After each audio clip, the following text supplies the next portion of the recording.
Night Stalker, Dragon Stalker, Crypt Stalker, Demon Stalker, Rift Stalker, Ground Stalker, Crypt Stalker, Scourge Stalker, Wind Runner, I'm a pony, lead skill hunter.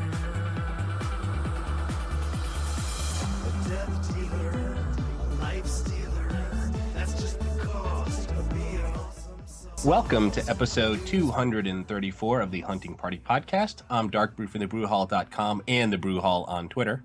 I'm Delirium from Thrill of the Wild and at Delirium Hunts on Twitter.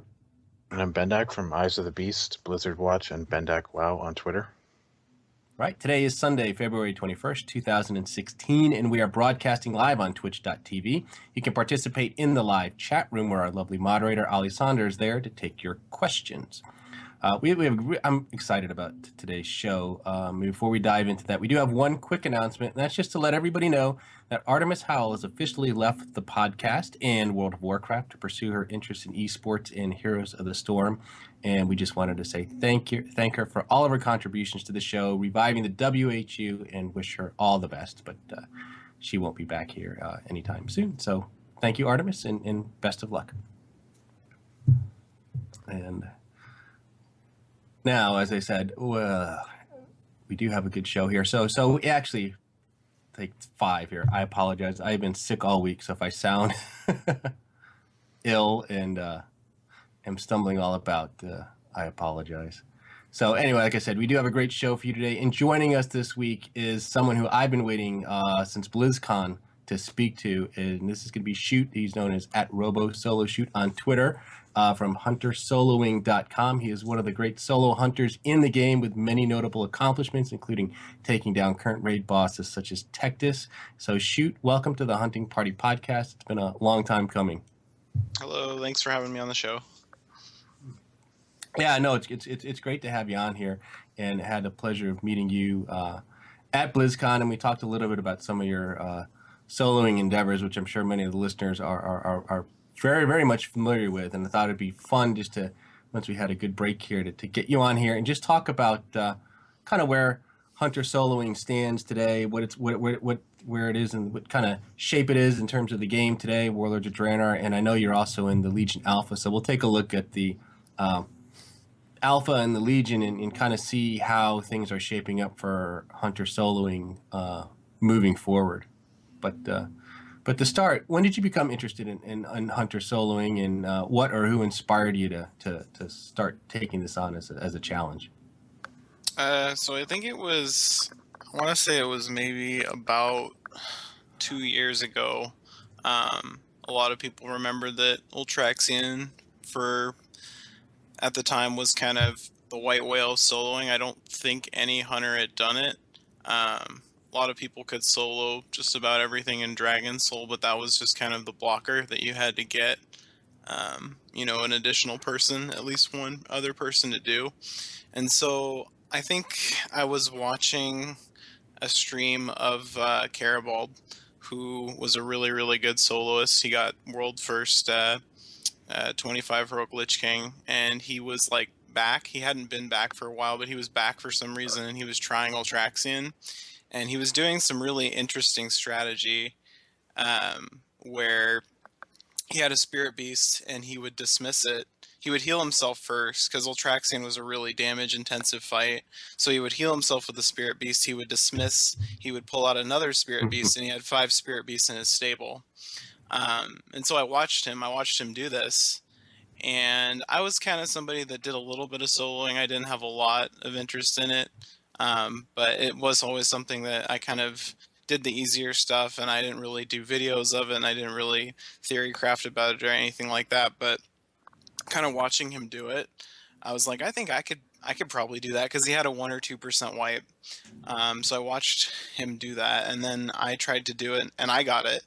And I was streaming, and it took me like I want to say maybe 70 or 80 attempts, but it was the real first boss that kind of got me into putting a lot of time in and just coming up with crazy strategies and things like that. So watching him kind of do that strategy, which you can't do anymore, it turned into they removed that strategy because all pets share cooldowns now. It was called stable stacking. It was pretty sad to lose it, but it is what it is. So that's kind of what first got me into soloing and kind of put me on the path that I wanted to go on for it.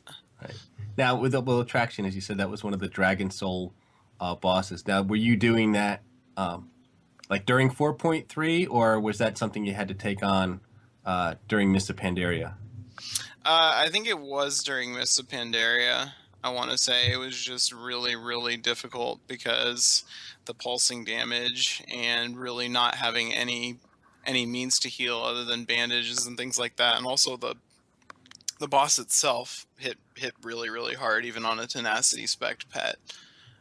So you had to do a really well timed last stand. But yeah, I would say it was during Mist from what I remember. I'd have to I suppose I could look at the date when I first put the video up. That would probably be an indicator, but But it just sort of goes to this question when we talk about extreme soloing. You know, how do you determine whether or not something is too easy to be considered for extreme soloing and or too difficult to even attempt? I mean, obviously, something like I would assume Mythic Archimon, for example, would be out of the realm of possibility right now. But how do you find that sort of sweet spot to say, okay, yeah, this is something I should attempt, and it would be looked upon as a real achievement versus all right, this is going to be too easy to do.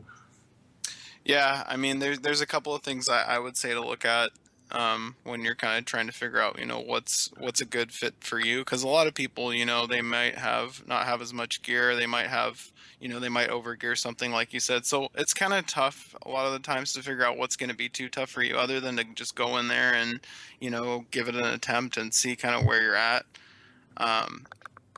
Current content is always going to be tough, right? I mean, that's even with the best gear available, that current content, unless you have a really solid strat, that's just always going to be tough. That's always going to be the cutting edge, and that's always going to be what people are going to struggle on the most if they ever try that kind of stuff. But when it comes to older content, it's just kind of about going in and playing around with stuff, and then maybe you start on 10-man normal, for instance, right? And then maybe that's too easy. You're just zerging everything. Everything's a zerg fest. You're not really having fun with it. So maybe you try 10 heroic, or maybe you switch it to 25 and kind of just play around with it. And that's what I did for a lot of tier 14, 15, and 16, is just kind of switch the difficulties up and see really where the real challenges are. So does the flex rating now, with the changes that they added to that, how does that impact things? Does it make a difference, or is it really just normal heroic and mythic now, or with the flexible sizing where you can have as many, it's designed for 10 up to 33, I guess. I mean, how does that impact the difficulty of the boss when you go in there? Are you always at like a 10-man sort of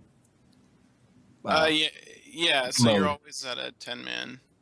You're always set to 10, and then for mythic, it's obviously 20 cap no matter what. If you're going into like Siege of Orgrimmar or something and trying mythic, obviously tier 14 and 15, that difficulty never was available, so you can only do 10 or 25. And it's just tier 14 and 15 don't scale flexibly. It's just either 20 things in 25 are going to have more health, and then the mechanics obviously change with heroic, but those aren't flex in that sense. So when you go about how do you sort of figure out these two? We talked about the difficulty of the targets, but how do you sort of come up with some of these strategies that you do, or when you think about something you want to attempt to solo? I mean, do you just sort of go in there and do some brute force trial and error, or do you how do you go about coming up together with a solid strategy on how to tackle something? Yeah, some of it is brute force, and you get as far as you can, and then the first problem you run into, whatever that may be, you kind of just try and tweak your strategy a little bit, try it again, see if it works any better. Maybe try that a few iterations. If it if you change your strategy and it doesn't work the first time, but you think you might have something going, and you just kind of tweak it over time and come up with a game plan that works. And sometimes that's a little bit easy, but sometimes it's not. Sometimes there's 2, 3, 4 problems you're running into, and it's just a lot of brainstorming, a lot of strategy tweaking, and sometimes you really have to think really outside the box. I would say that's particularly true for current content. For older content, not so much. Once in a while, there's some stuff in there that you want to think of, but yeah. Cool. And I know one of the videos you did back in September, I think was Tectus. I mean, is that the strongest boss you've tackled this expansion, or what's been the hardest thing you've done this expansion so far? I would say just based on the number of attempts, Tectus was probably the hardest boss. Was I think 300 something attempts, like 301 or something like that. But yeah, it was really hard because I was right up against the Berserk. I couldn't make up my mind on how I wanted to get to the end, because there are a couple of different ways you could really approach that fight. You could do all the 8 shards at once after the second split, or you could do it a number of different ways. And so I had a lot of really kind of heartbreaking wipes where I just couldn't make up my mind on what to do. I also was lacking a really important trinket when I first started pulling the fight, which wasn't a bad thing because it allowed me to kind of nail the strategy down. And once I got the trinket, everything kind of just fell into place. But that was definitely probably the hardest fight I've done, maybe overall ever. It was a lot of frustration. So, Well, what trinket did you get that you were missing? so I got the Archimon trinket, which gives your pet 30 more seconds on Bestial Wrath, and it also gives your pet a huge flat damage increase. So it allowed me to get out a ton more damage that I really needed, and make it to the end of the fight, without having to worry too much about Berserk. Right. And my cooldowns didn't actually time out the way I wanted in the killing attempt. They were kind of delayed, but it ended up working out the way that I did it. So. And was that normal or heroic that you had done him on? That was on normal. I am planning at some point to maybe give heroic a go sometime soon, maybe. Getting a lockout is kind of an issue for that, because you need probably 5 or 6 people to kill Kargat to get that lockout. But that was just normal when I did back then. Yeah. Yeah. So, I mean, go ahead. I was just gonna ask, what other bosses from tier 17 have you done so far, like soloing? Let's see. So Korog, Twin Ogron, and then Blackrock Foundry. I'm 4 out of 10. There's Kromog, Gruul, Orgorger, and then Hans and Franz. And you still think Tectus was the most difficult out of all those?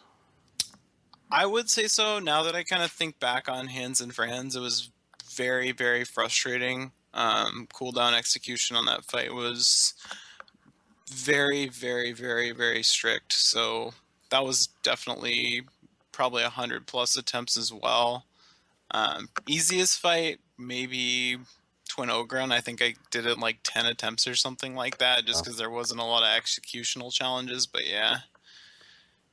So when you're planning these out now, most of it is thinking, lining up cooldowns with certain abilities, including, DPS and survivability cooldowns, or are there a lot? It doesn't seem like there's a lot of kiting these days, or what other skills are you using to get these guys down?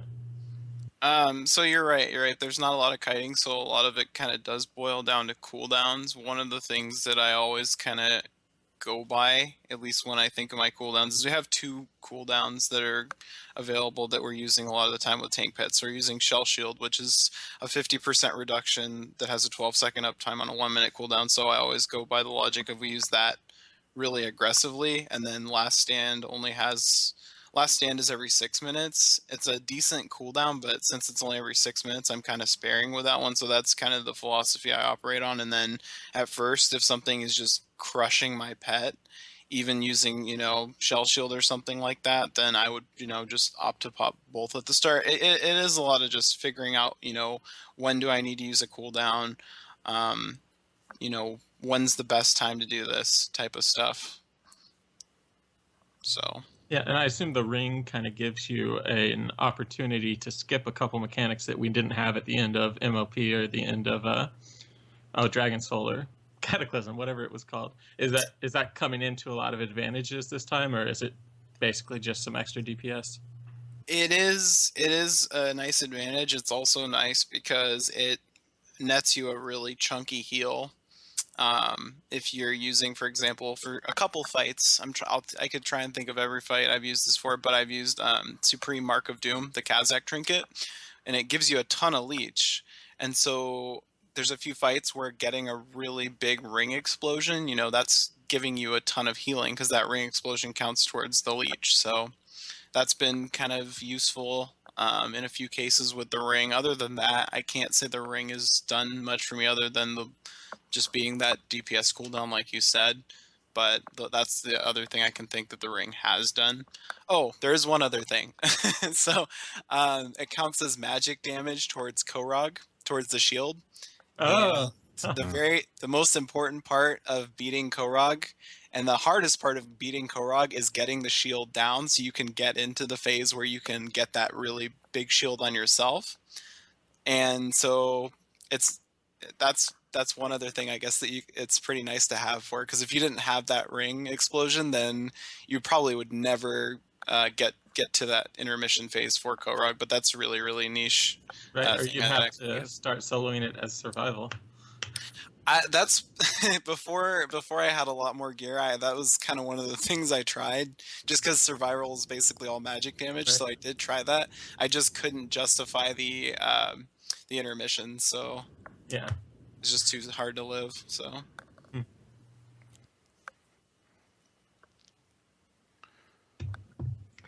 So, in terms of pets, I know like a spirit beast, they still have the heal. I mean, is that the go-to pet, or what sort of pets do you find useful for soloing?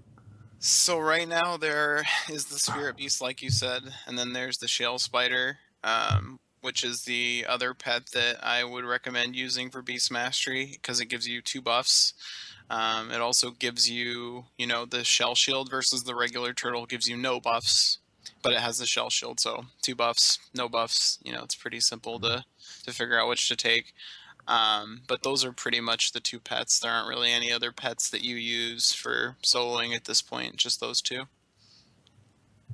Yeah. And so what goes into deciding which one to bring? I mean, what sort of mechanics favor one or the other?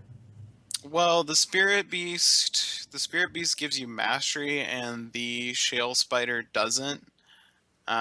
So the mastery you're going to do, that's your best stat for beast mastery, so you're going to do more damage. It also gives you the heal, so if you're in a fight that, kind of demands a little more on the spot healing or spot healing, you're probably going to pick that. The benefit of, the shale spider is that it has that really, really nice damage reduction cooldown. So it helps with the harder hitting bosses, and a lot of the time when I'm like starting a current content boss, I might opt to use that first just to see how well it takes the hits with the damage reduction over the spirit beast. But it really just depends on, whether I need the damage reduction or whether I need the healing more. That's kind of what it boils down to. And then in terms of healing, because I mean, obviously that's a big factor in there. I mean, what options are at your disposal for keeping both yourself healed and of course the pet? I mean, we have healing abilities for the pets, of course, but how do you manage that aspect of these encounters? Because obviously, if you have no health, the fight's over. Right. No, you're right. So you have, you have Spirit Bond. That's pretty nice, 2% every 2 seconds. So that's kind of keeps you afloat a lot of the time. And then you also have something that I call it cherry picking, and what that is if you are in any fight with a lot of ads that are going to get low, not ads that take a long time to kill down, then you can always kill shot them and get a heal if you get the killing kill shot. So if kill shot's the killing blow, I guess is what I meant to say. But that will heal you for quite a bit. And sometimes that double procs. I guess that's never been fixed apparently. So that's something that's kind of nice. So you have those options. I mean, you have obviously health potion, shield belt can be kind of a nice little buffer.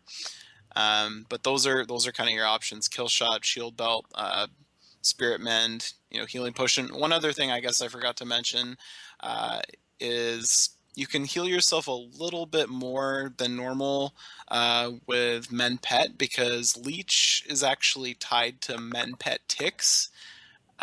So if you have leech and you do mend pet, you'll notice that the heal is going on yourself as well. You're having an extra healing tick. That's what that's from.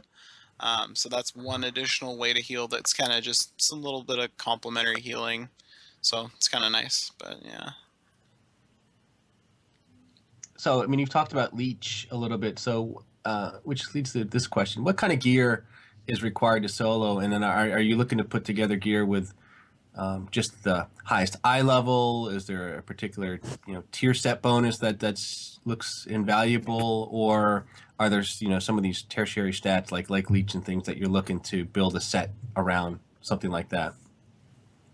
Leech is really nice. Obviously it's not easy to stack up a leech set. The best gear is just gonna always be the highest item level, and obviously you want to try and get the tier bonuses too. And the fell boar is actually kind of nice because it can act as it's what I call ghosting. So this sometimes happens with dire beasts too. But if you're ever soloing a boss, your pet dies, but you feign and you have a dire beast up. Well, the pet, the boss doesn't go toward you, but it goes towards the dire beast, even though your pet's dead. So that same effect can happen with fell boars. You can feign your pet might be dead, but as long as you have an active guardian, boss will go towards that first. You res your pet, throw a misdirect on it, and you're good to go again. So that's kind of something else that's nice with that one tier bonus, is getting that extra opportunity to ghost.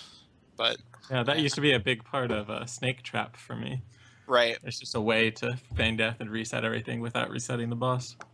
Yeah, and you could do snake trap ghosting. It's not super common these days, but I think back in the day, snake trap ghosting on Halphus kind of bought you that extra second to get another cage open, from what I remember when I was trying it. So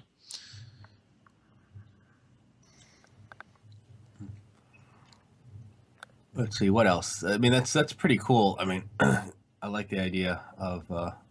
So, I mean, what other sorts of abilities then do you take advantage of? I mean, obviously, you have to maintain your classic DPS rotation, but what else? I mean, and again, the assumption here too is that you're running as Beast Mastery too, as the spec, that there's really no other way to go about it, just because of right. it.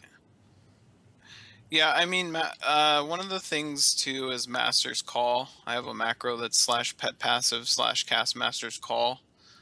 Is one of the abilities that I use a lot, that I don't think, I mean, people use it a lot in PvP, I'm sure, but doesn't get a whole lot of use in PvE rating. Has occasional use, but and that macro, I call it the slingshot macro. Basically what it does is it makes your pet go really, really quickly towards you.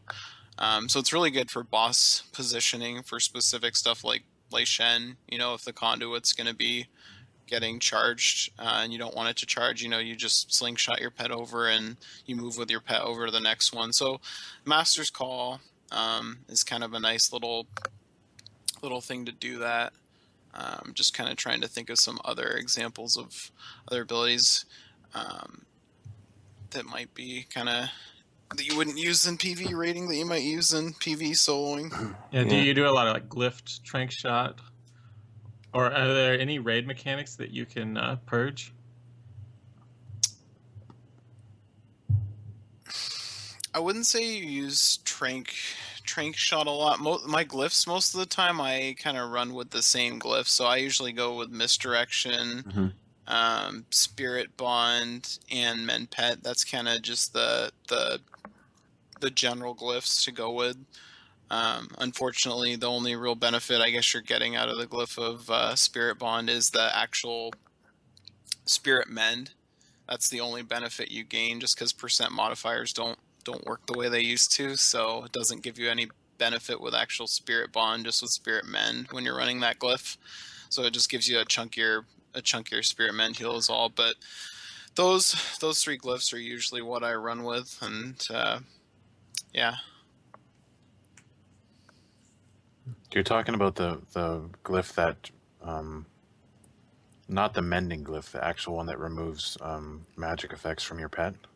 Oh no, I was talking about the mending one. My bad. Okay, Yeah, you're thinking of the one that removes diseases and stuff. Yeah. Yeah, I was talking about the one that just increases the healing done on your pet, which is mandatory a lot of the time. Hmm. So, I mean, on these fights, then, what is it? I mean, you're doing a lot, obviously. I mean, so I mean, the key is you're watching your own health. You're watching. I mean, I guess I don't know. Could you just sort of walk us through some of the concentration that you would have to do on a particular fight? Like, what are some of the things? I mean, obviously, it's very different than if you're just in there as a ranged DPS, trying to not stand and stuff. Yeah. I mean, I could definitely walk you through. Like an example would be like Tectus would be a pretty good example of kind of just how I went about doing it. So Tectus, phase 1, try and burn him as fast as possible. That was kind of the goal. Just burn him as fast as possible because he keeps spawning ads. So that's kind of what I was going for when I did that. Make sure that I have as few ad spawns as possible. Those also, managing the accretion stacks on Tectus was really big. So in the second phase, balancing the damage on the two little guys, because if the accretion stacks on Tectus get really high, then you're going to take a ton of damage and you're never going to catch up. So the toughest thing about that was just balancing the accretion stacks, making sure keeping Beast Cleave up, but also making sure that one of them does die and they don't just keep rehealing.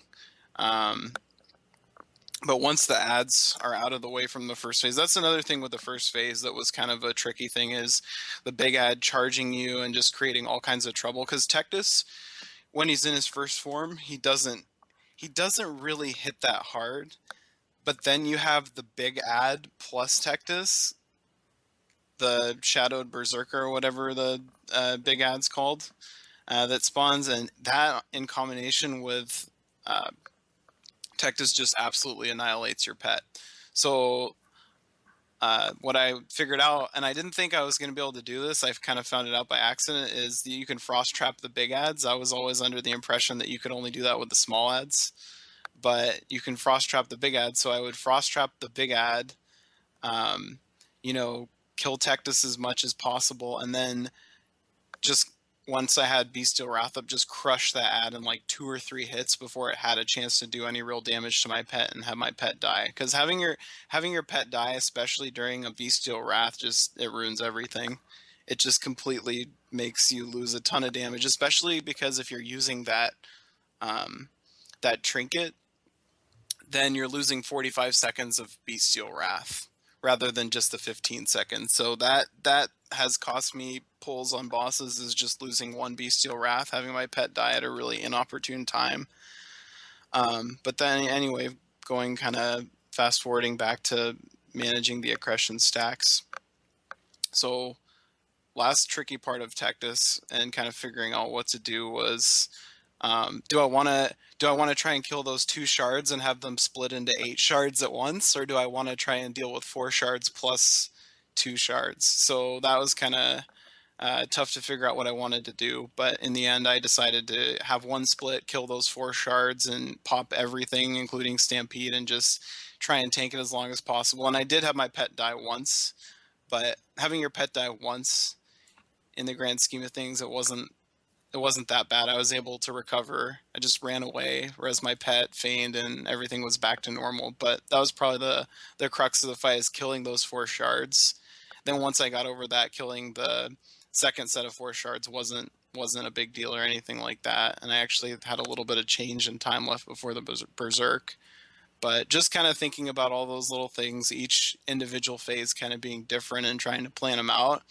And then getting frustrated if you get really far and then you just wipe for whatever reason, 1 pet death. It can get really frustrating, hundreds of pulls in. So, but that's kind of a little bit about my thought process kind of in a ranty way. Hopefully not too ranty, but just that's my thought process about kind of how I went about that particular fight. So No, that's very cool. Obviously, you know, you're thinking ahead. You sort of have a set of expectations about what hopefully is going to happen and how it's going to happen within a fight, and then you just sort of work to make it go that way. And then, as you said, obviously, there's always going to be some random little things that, you know, it could be a very low margin of error. For example, let's just say, you know, you lose your pet at an inopportune time, and it can just all go to hell after an hour into it. But I guess that's the life. So.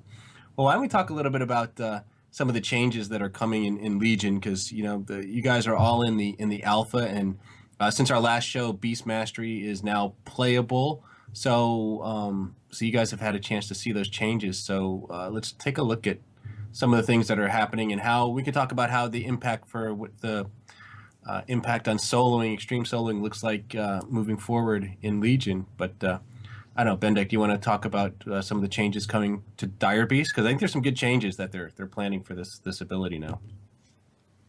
Yeah, so Dire Beast, it's how Beast Mastery generates focus now. So basically, it's got a 10-second cooldown, so you're using it pretty much as part of your rotation. And they've changed it now so that the Dire Beast doesn't have to hit the target to give you focus, which is really nice because you know, the pets aren't always reliable. So basically every 2 seconds you get a chunk of focus. And they are also adding a glyph that lets you use your stabled pets as your dire beasts. So that's pretty neat.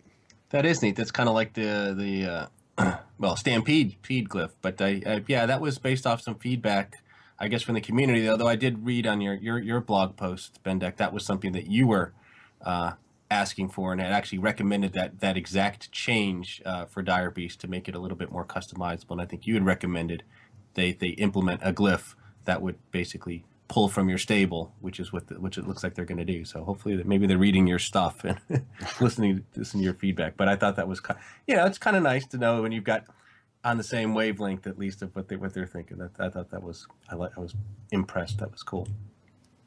Yeah, I just thought it was kind of weird because how Beast Mastery is now, you have like so many pets out, and it just seemed like I'm like playing and there's all these pets everywhere, but none of them are mine. So I'm just like, you know, I think it's better this way, or at least having the option. It is sometimes. Yeah. Go ahead.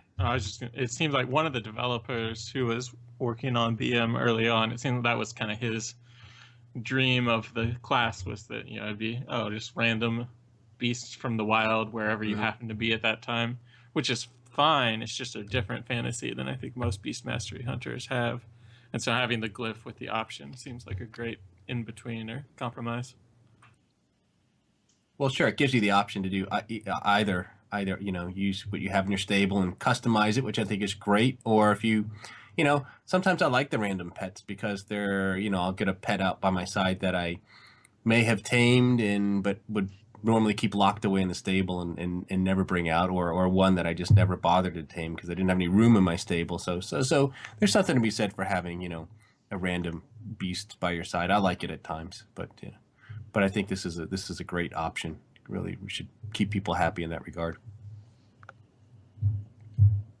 Yep, and then they also mentioned that they're considering adding a talent that lets you replace Dire Beast with a shot.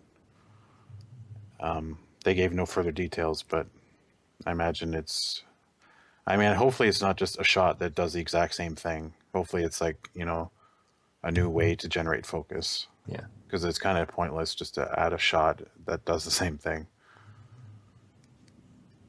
Yeah, that was kind of curious because they gave no specifics or details about what it would do. I mean,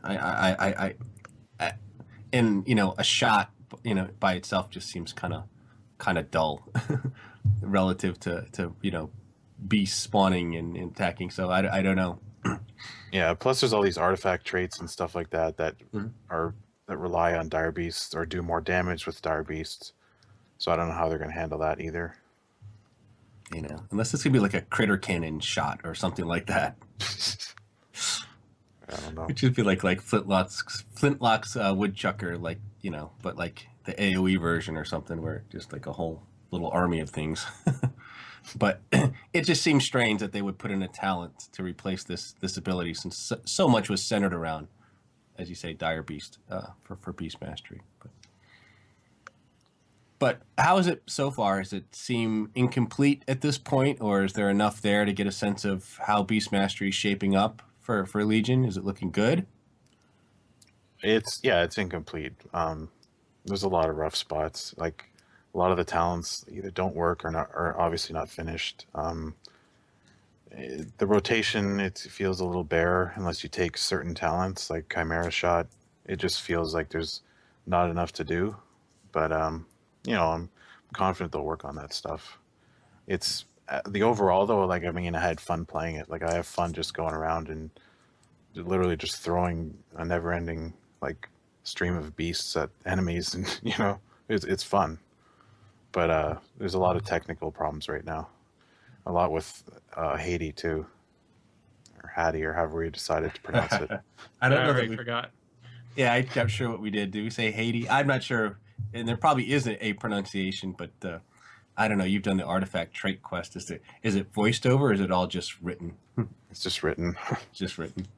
So maybe if they voiced over pieces of it, you'd hear an official pronunciation. But I don't know. We'll just have to wait on that. Yeah, basically Haiti is like you have no control over her right now. So and like you can't even stop her from attacking. Like even if you stop attacking, she just keeps going until you dismiss your pet. Because when you dismiss your main pet, Haiti goes away too, which is nice. But I'm hoping they just make it so that whatever you tell your main pet to do, Haiti does the same thing. That would be the best solution in my eyes. And Shoot, how about you? What are your thoughts on Beast Mastery so far?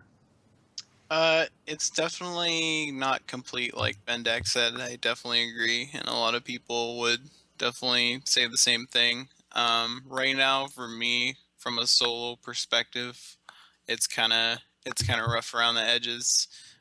Misdirection doesn't reset when you misdirect your pet, and they haven't put glyphs in yet or anything like that, and that's pretty rough because I use that for about 90% of everything I solo. I need my infinite misdirection. And there is a trait that's called Hunter's Advantage.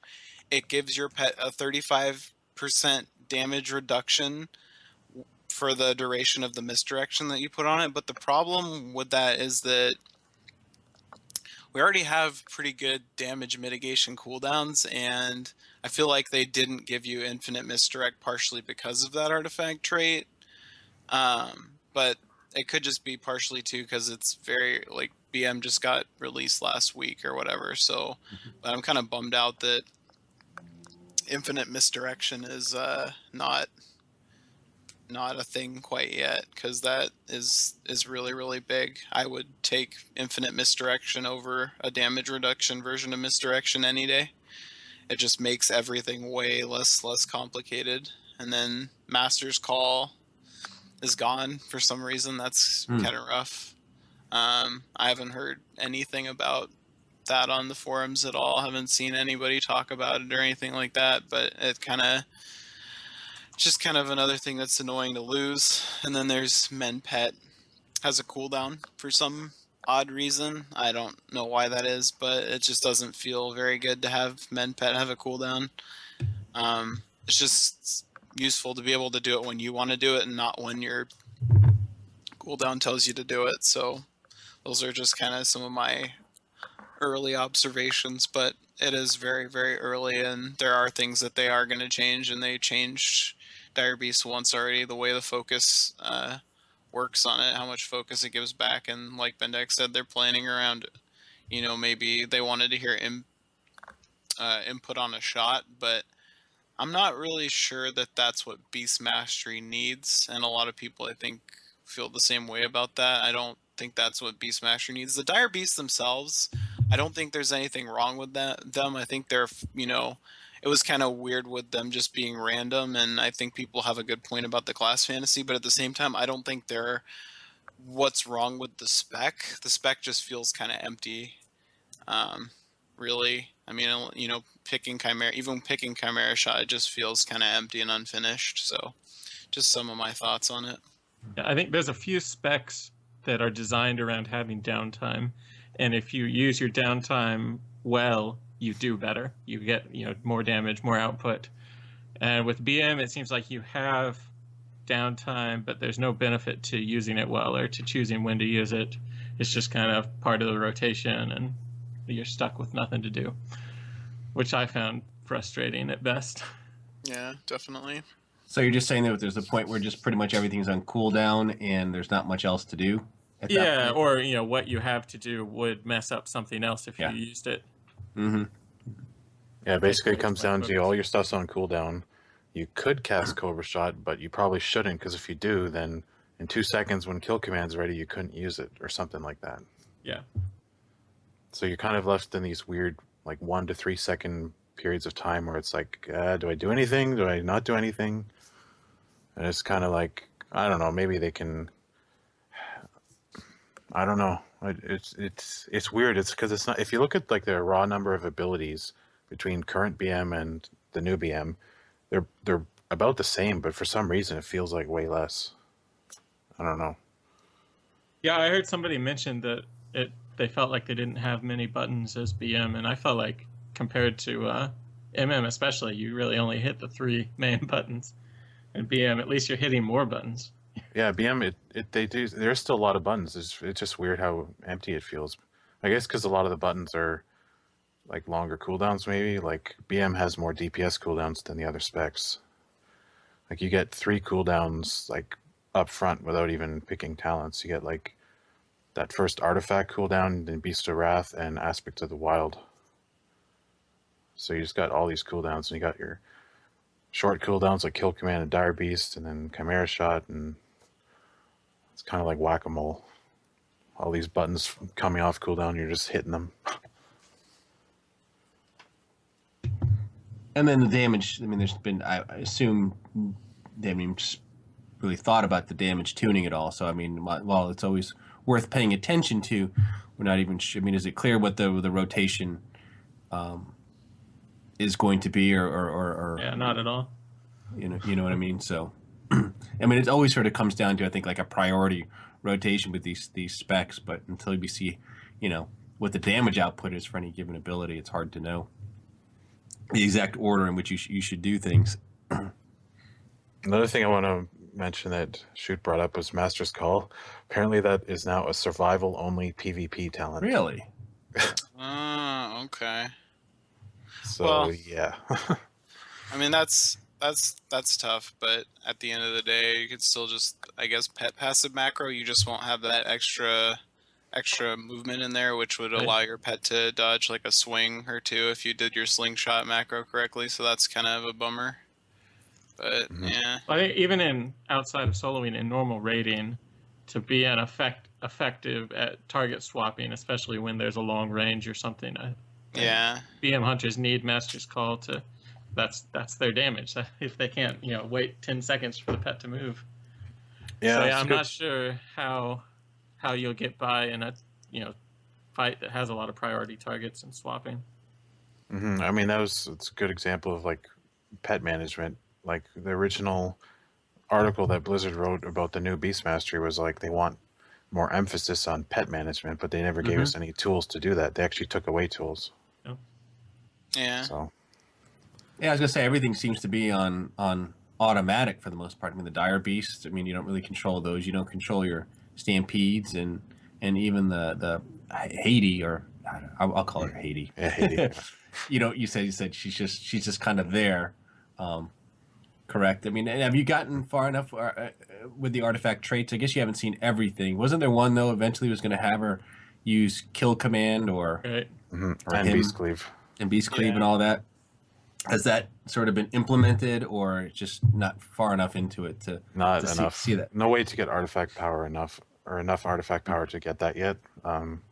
Maybe you could, but it would take you a long time. So I'm not going to do that right now. But Yeah. I'm going to wait till they give us pre-mades with artifact power. But like I said, Haiti, they just need to make some way to control her. Like I said, the simplest way I think is just Haiti should just do whatever your main pet does. So like pet attack, pet passive, even like defensive, assist, and passive stances. Like it's just do the same thing. I mean, and for you, shoot, as you're, soloing things, does, having these pets that you maybe don't have control over, is that a hindrance for you, or does that not matter as That much? definitely that definitely is a hindrance. It can be a hindrance. I haven't honestly. I'm kind of in the same boat as Bendak that I'm probably gonna wait till there's just 110 pre-mades available to try and do a little more soloing. I am leveling a character, but I've had one thing after the other happen in terms of one character got stuck, this one got in a death loop, so I haven't had the opportunity to get all the way to 108. But yeah, it is kind of a hindrance because movement is a little more important than you would think with soloing. Sometimes it can be really, really key positioning. The one big thing that I'm kind of wondering about, because you guys were talking about that one golden trait where Haiti mirrors all your things, is new spirit bond. The way new spirit bond works is that kill command is 15% of the damage you deal, or 15% of the damage you deal on a kill command, excuse me, is goes towards heals, towards healing you. So with that trait that makes Haiti mirror everything that your normal pet does, I kind of wonder if Spirit Bond would Hmm. affect her or just affect your pet, and then how the heal would be divided up if it did affect Haiti. So would you just get one chunky heal? Would you get two heals that are separate?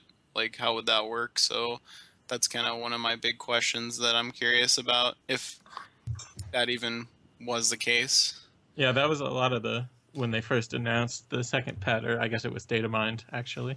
Yeah. A lot of the questions we were having, has, especially for my perspective in PvP, that's very weird to think about. Is this an unkillable or a pet I can't call back if I want to? I just have to leave it on somebody the whole arena match, or I Well, I don't know. It's guess an just a answer lot to of the questions. I got an answer to the unkillable thing. Haiti can die. Okay, right. Yeah, she can take damage and die. If that happens, you get a 2-minute debuff, and she'll come back after that debuff wears off. So that's how that works. So it's But not. So okay. So in other words, you couldn't like dismiss your pet and then call it, and then she'd spawn with him. no, Or, it's like a debuff. Yeah. Um, I had to kind of like force that situation to see what would happen because it's usually your main pet has the aggro or you do. mm-hmm. But I could see it definitely being a thing in PvP. Like people target Haiti. It's like, haha, now you can't have her for 2 minutes.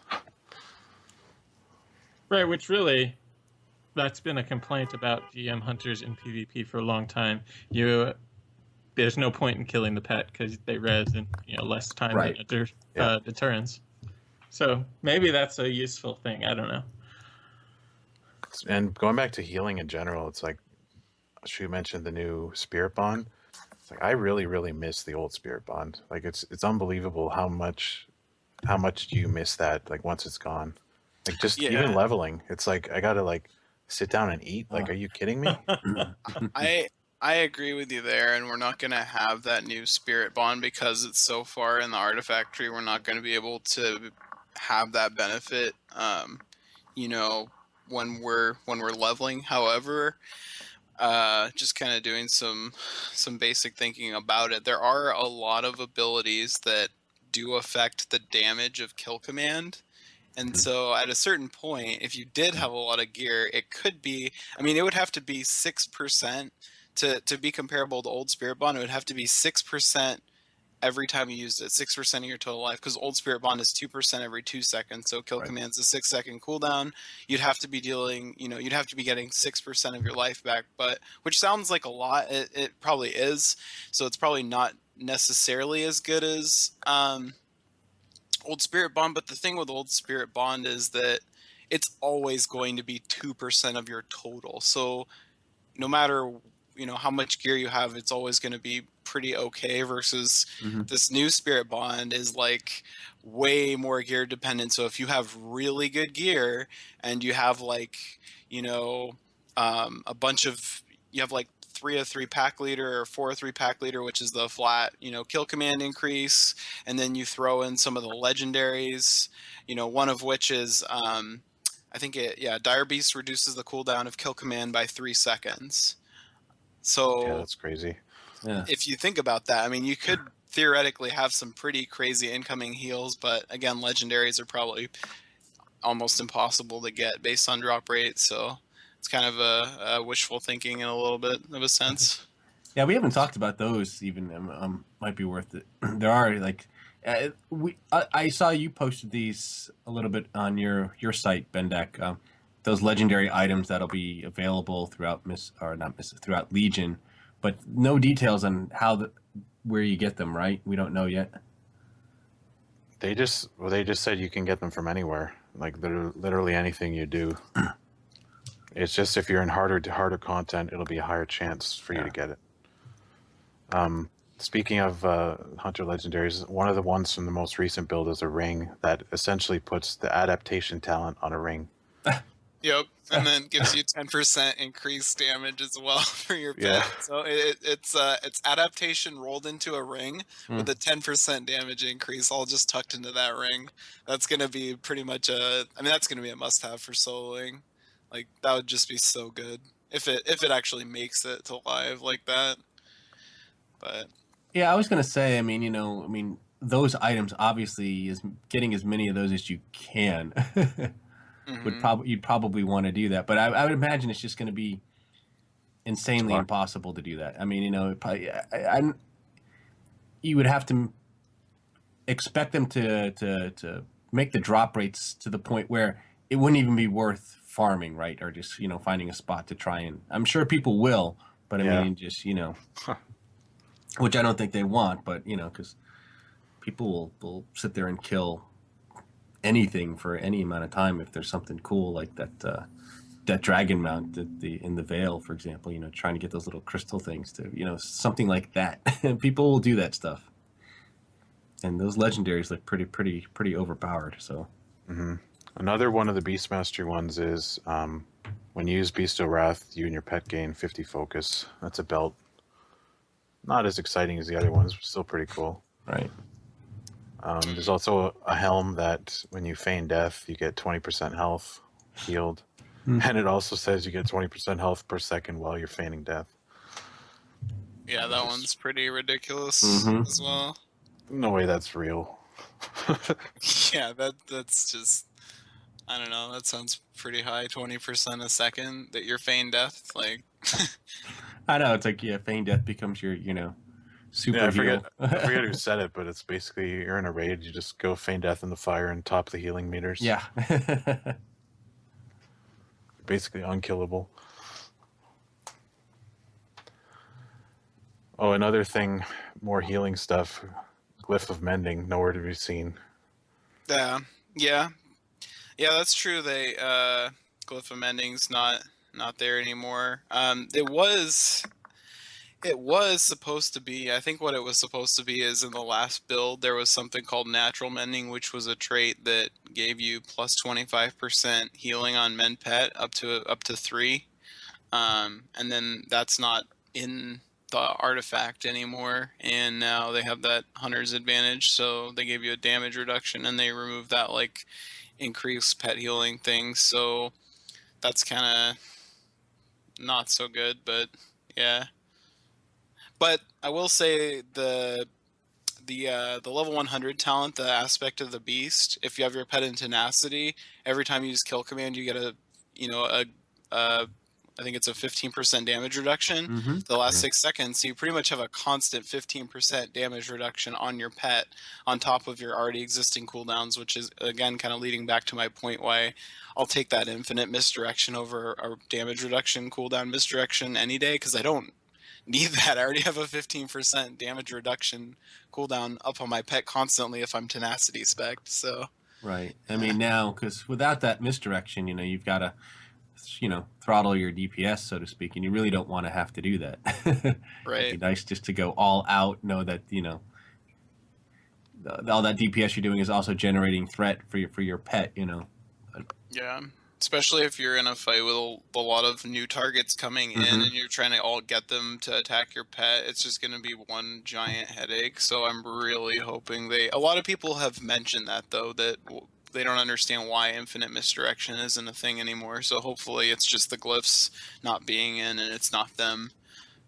just throwing it out.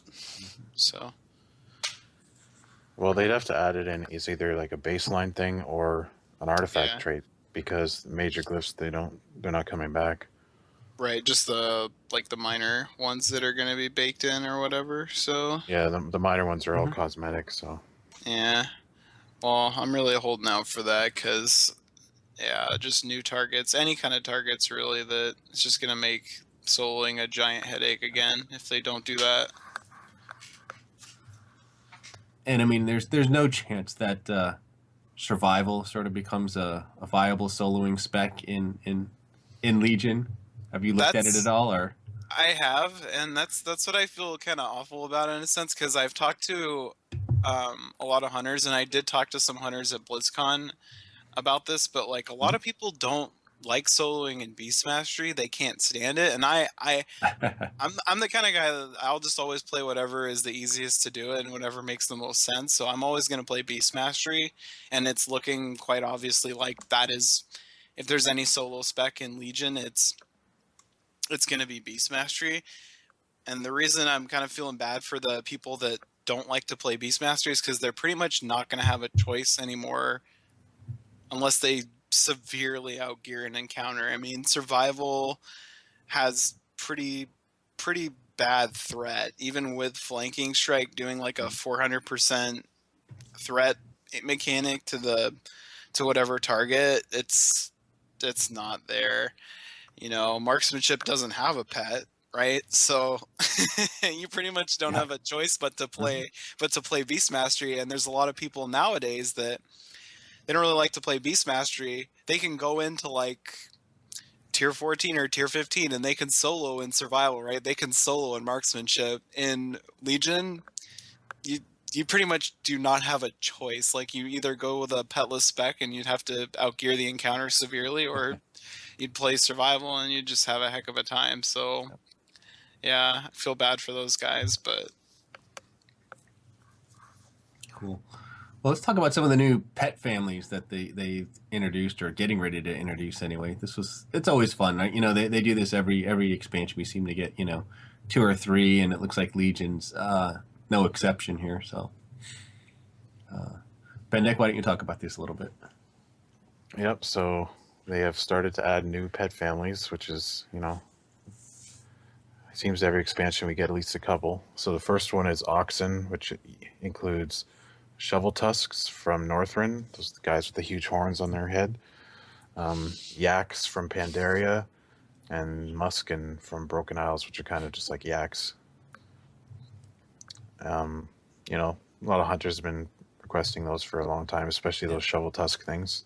yeah. I've always liked the shovel tusks. They're Mhm. kind of fun. I always like the And way they were. yaks, the yaks are pretty cool. I tamed a couple of those, and they're like these little pint-sized guys, like little pint-sized tanks that run around. And they kind of hobble around. It looks really funny. Are we Um, are we ever going to be able to ride our pets?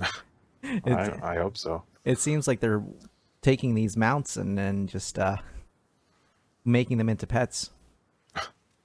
Yeah. So the other new family is the scale hides, which includes Kodos, Mushan beasts, and thunder lizards and stegodons. So those are the big And guys. yeah, those are cool. I mean, Kodos have been around. I mean, and some of those are, and then well, the Mushan were from Mists of Pandaria, so they're. Yeah. I think you had pointed out that some of the models, of course, are looking somewhat dated, but still, it's Yeah, something the new thunder to take. lizards are like 2004 Yeah, models. They're a yeah. little dated, but I mean, they probably just added them just because it's like people wanted them, so why not? There's Mm-hmm. already some dated pets anyway. But yeah, the But Kodos actually have new models though, and Legion. They look pretty nice. yeah, like that. And so when you say they have new models in Legion, are they updating the existing models, kind of like what they did with the Bears, or are they Yep. just gonna have? Okay, cool. Um, Which I think is cool. I like the fact that they do that. yeah, and both of these new families, they're not exotic, so survival can tame them too. What else? So those are well, we already know about the mechanical family. Um, in the latest build, you can tame a few mechanicals. I tamed like a mech chicken and a couple of mechano striders. That was pretty cool. Now, Yeah, are I there did- any, go ahead. I had to be a gnome to do it because like I don't have that engineering item yet. Right. But Was there anything special about them? Were they like taming challenges, or were these just like straight up go up there and tame them? these are just straight up tames. There's a couple in like I forget Loch Modan. That's where the only ones are right now. Just I get the idea that the feeling that they're sort of in the middle of enabling all this stuff when the build was pushed out. So we'll get more over time. Has anyone tried to But- tame a Fell Reaver yet? I really want one of those as a pet. I was No, gonna I ask haven't. if anyone's tried to tame Algon yet, because he's a mechanical. But Is he a Oh. mechanical? Oh, that would be awesome. yeah, are you saying though that you just made a pre-made gnome and it had that thing already built in now, Bendak? Is that what you're saying? Yep, I just made a Okay. pre-made level 100 gnome. So once Yeah, you they didn't have it before, but I'll have to do that and go out and tame some mechanical things too and give it a shot. once you tamed one, Bendak, did those two gnomes in the hunter class hall stop making fun of you for not being able to tame them? That's a good question because I haven't visited the class hall with this one because I just made a fresh one to go try it out. But that'd be funny if they had different dialogue for that. Yeah, I wonder what they'll say. They're kind of asses, but you know. it's Yeah, all right. every time you walk in, they're like, "Oh, look at his weapon, but can he tame a mechanical chicken?" Something like that. So other new pets, the sand reavers, you can tame them now. They're just part of the Silithid family. The sand reavers are the one example is that I tamed was the first boss from AQ20. Yeah, it's creepy looking, by the way. There's also mana worms, which are the serpent family, and they float like the other those arcane worms that we can already tame, but they're smaller and they actually look a lot better because they don't jerk around like the arcane worms. Yeah, that's all for now for new pets. But that's still But, pretty good. I assume yeah. no new stable slots yet at this point, but No, still a lot up in the air with pets, like because they took away all the raid buffs, so now we have all these pets that have no abilities, and I don't know if what they're gonna do with that. Like I assume exotic pets will still get their special stuff, but then you still have some regular pets like turtles and stuff like that have these special abilities. So I mean, do those I look don't like they're working those abilities, or are they been removed? no, they work. It's just buffs have been removed. That's all. Which is fine. I mean, in the sense that the it's not like they're taking away the ability for us to buff or debuff. They're just removing those from the game Right. across the board, which is why they've taken them away from the pets, which is fine. But it was sort of like a big. It does make it sort of feel like there's like a big gap in terms of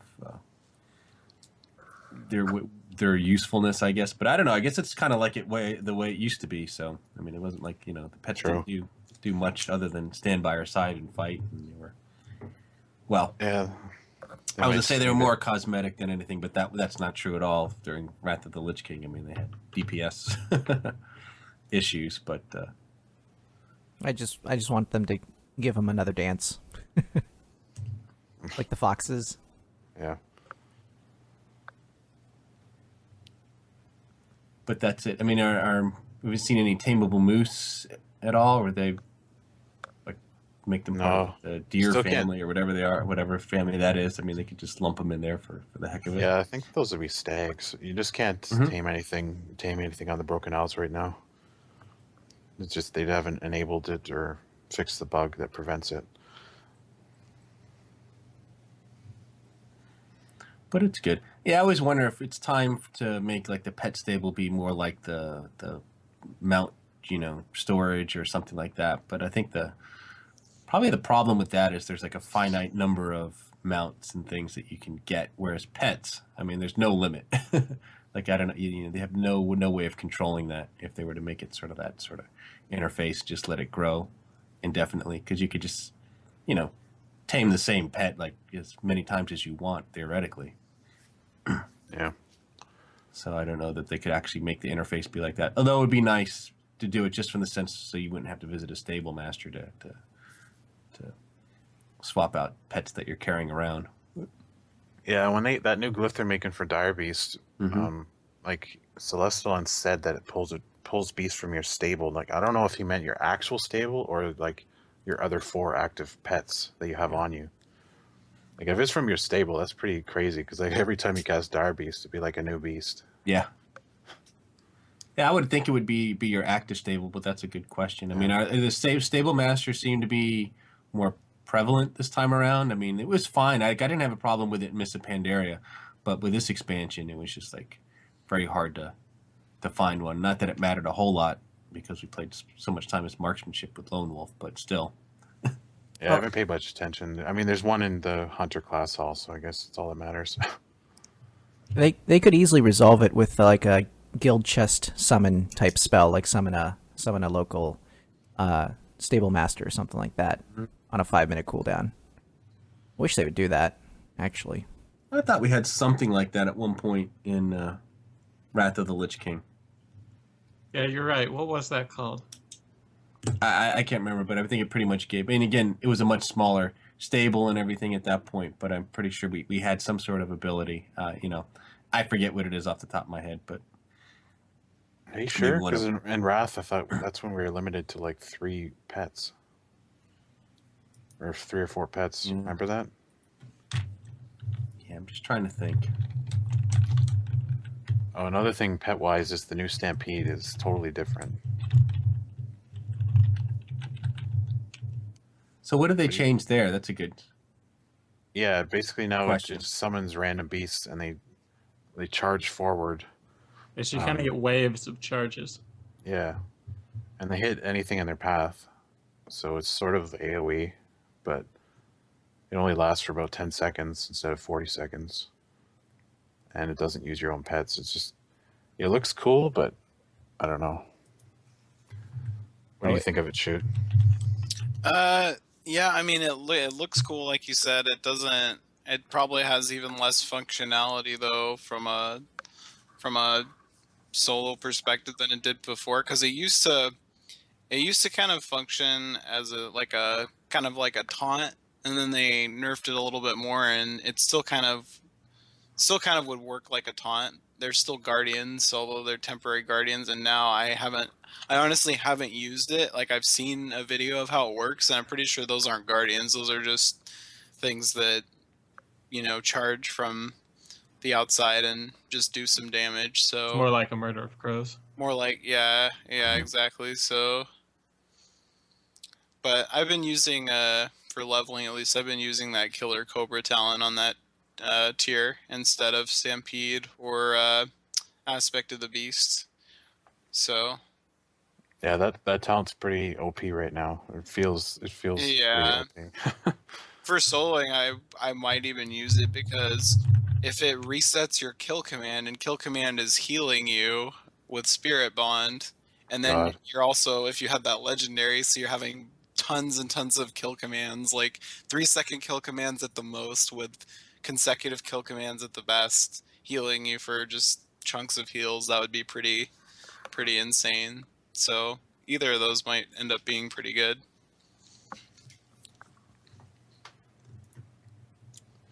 Have you looked into Stomp as a kind of AoE aggroer for your Dire Beast?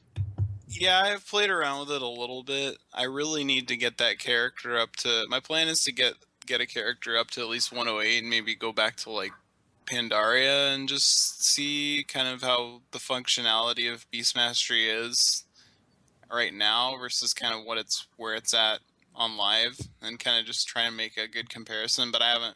That would probably be a better place to test Stomp. I did mess around with the Stomp for a little bit, but I switched back to Chimera just to make leveling easier, because if you don't have Chimera, it's just such a pain to level right now. Even with Chimera, you're a little bit have those little awkward gaps. So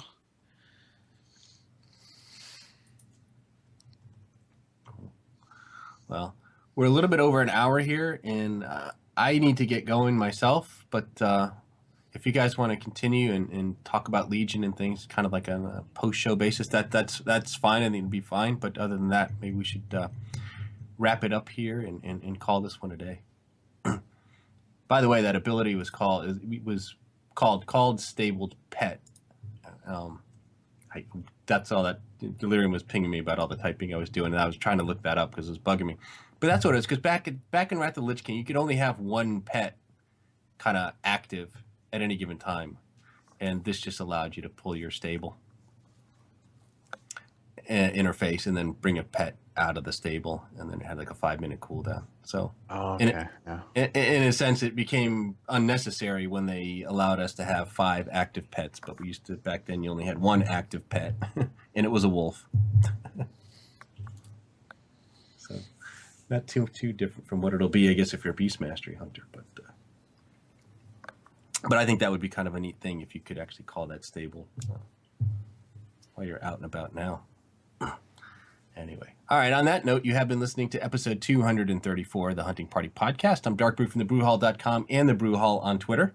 I'm Delirium from thrillofthewild.com and at Delirium Hunts on Twitter. I'm Bendak from Eyes of the Beast, Blizzard Watch, and Bendak Wow on Twitter. All right. Check us out on iTunes, YouTube, Stitcher, or add our RSS feed to your reader, and we'll have all these links available in the show notes.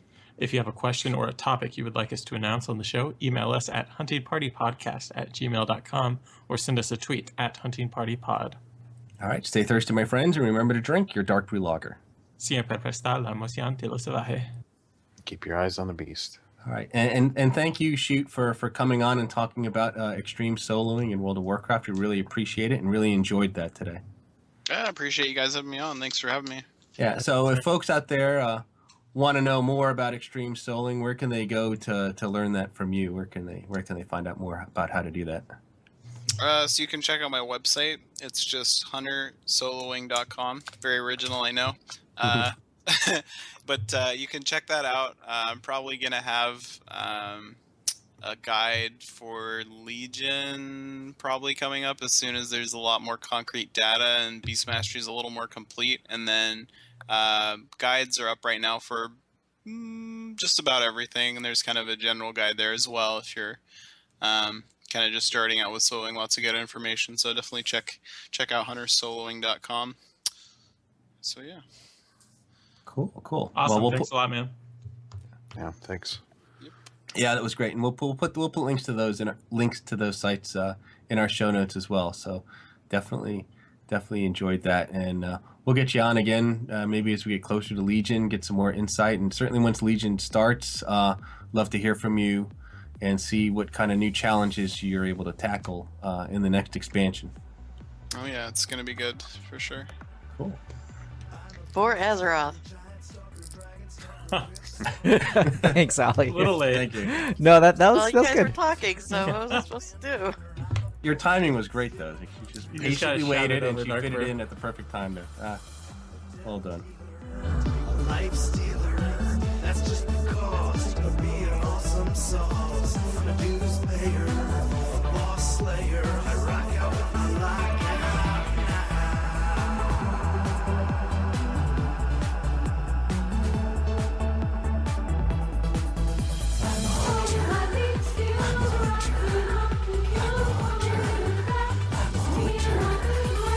Viper to cheetah to dragon hawk. No time to waste, cause I can jump shot. BM, MM, and SV. I can rock out any tree.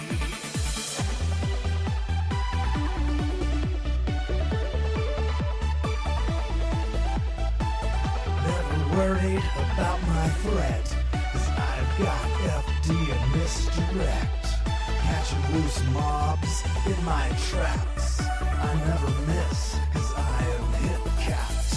Cause I'm the hunter, not the marked. I'm the fighter, not the spark. I'm the kiter, not the kite. I'll top meters every fight.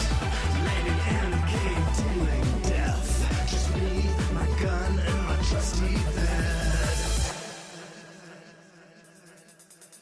Now let's begin with Illidan, Osirian, and Gil'jaden, Magdamar, Asgalor, Gruul, Cthulhu, and Razorgore, Onyxia to Ragnaros. Which one have we killed the most? Kel'Thuzad to Malagos. We even killed a Kama's ghost.